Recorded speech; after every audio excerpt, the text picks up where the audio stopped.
جی مولانا ابھی بتائیے قربانی کے تعلق سے کئی سارے لوگوں میں ابھی بھی کنفیوز ہیں بڑے کے جانور کو لے کر. کئی سارے جگہیں ٹی ویوں میں دیکھا گیا ہے اس طریقے سے کہ جانور کو پکڑ رہے ہیں. تو آپ کیا کہنا چاہیں گے مولانا, کیونکہ بہت سارے لوگ بڑے کی جانور دینے کے لیے آگے بڑھتے ہیں, تو ان کے لیے آپ کے لیے کیا میسیج ہے؟ اس سال ہماری ریاست میں چونکہ قانون بنا دیا گیا ہے کہ گائے کے ذبیحہ کے سلسلے میں کہ یہ ممنوع ہے, تو ایسی صورت میں ہمارے مسلمان بھائیوں سے گزارش کرنا چاہوں گا کہ آپ اسی کو قربان کر کے اپنی قربانی کو ادا نہ کریں. یہاں بہت سارے آپ کے لیے راستے ہیں کہ آپ بکرا ذبح کر سکتے ہیں, بکری ذبح کر سکتے ہیں, چھیلا ذبح کر سکتے ہیں, چھیلی.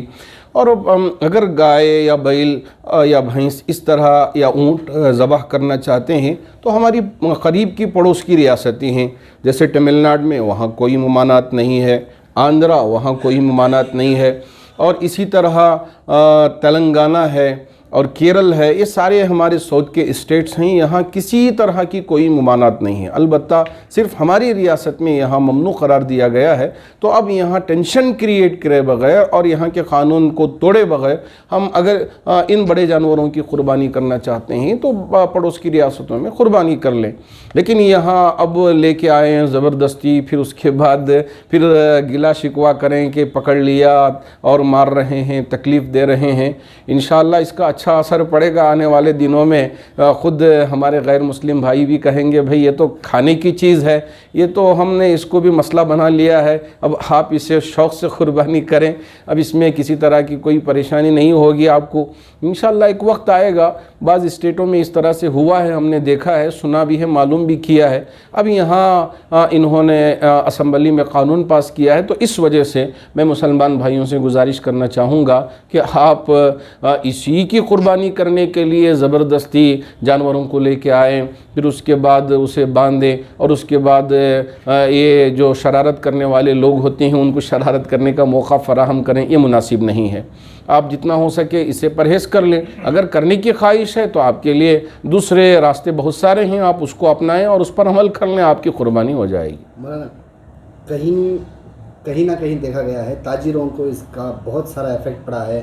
کئی سارے جو ریت ہوتے ہیں وہ لوگ سٹیٹمنٹ دے رہے ہیں کہ اگر ہماری گائے نہیں بکی ہم کو اسی میں روزی کرتے ہیں, ابھی کوئی لینے والا نہیں ہے, کوئی پوچھنے والا بھی نہیں ہے.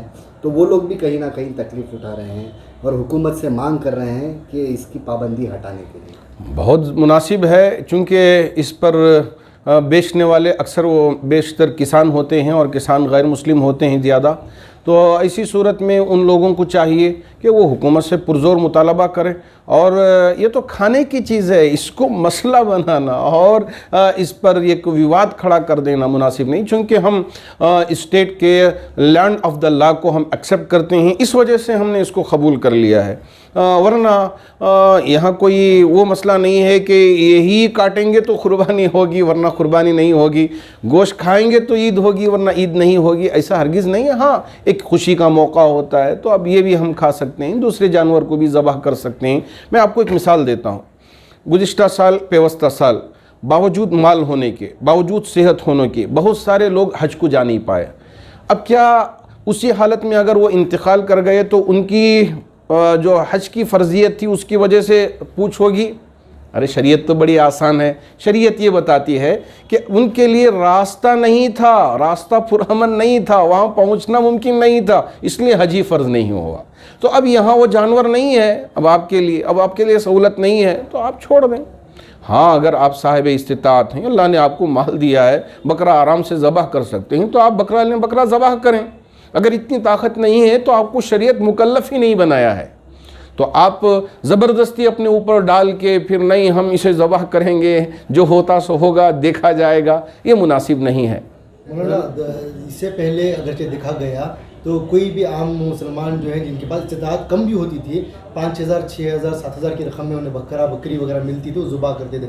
اس مرتبہ بڑے کا جانور بین کرنے کی وجہ سے بہت مہنگائی بڑھ گئی ہے, مہنگے میں آ رہے ہیں, تو ایسے لوگ کیا کریں؟ کیا ان کے اوپر کوئی گنجائش ہے شریعت؟ نہیں بالکل, پڑوس کی ریاست میں گنجائش ہے. یہاں سے ہستور کوئی دور نہیں ہے, یہاں سے دوسرے جو شہر ہیں تمل ناڈو کے وہ کوئی دور نہیں, آندھرا کے بھی بہت سارے شہر قریب ہیں, آپ وہاں جائیں ذبح کر کے آ جائیں. اگر اتنا ہی شوق ہو تو کوئی مسئلہ نہیں بنتا آپ کو.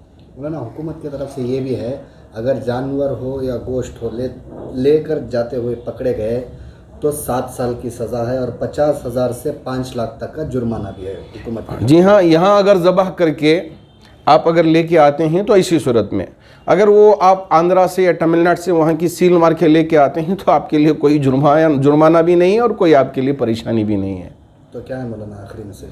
بس میں امت مسلمہ سے یہ کہنا چاہوں گا کہ اس وقت ہم کو بہت پھونک پھونک کے قدم رکھنا ہے، سمجھداری سے کام کرنا ہے اور حکمت اور دور اندیشی سے کام کرنا ہے۔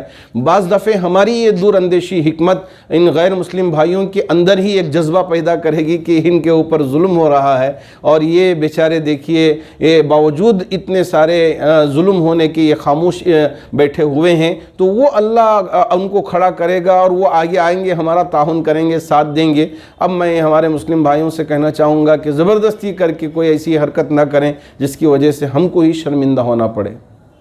شکریہ۔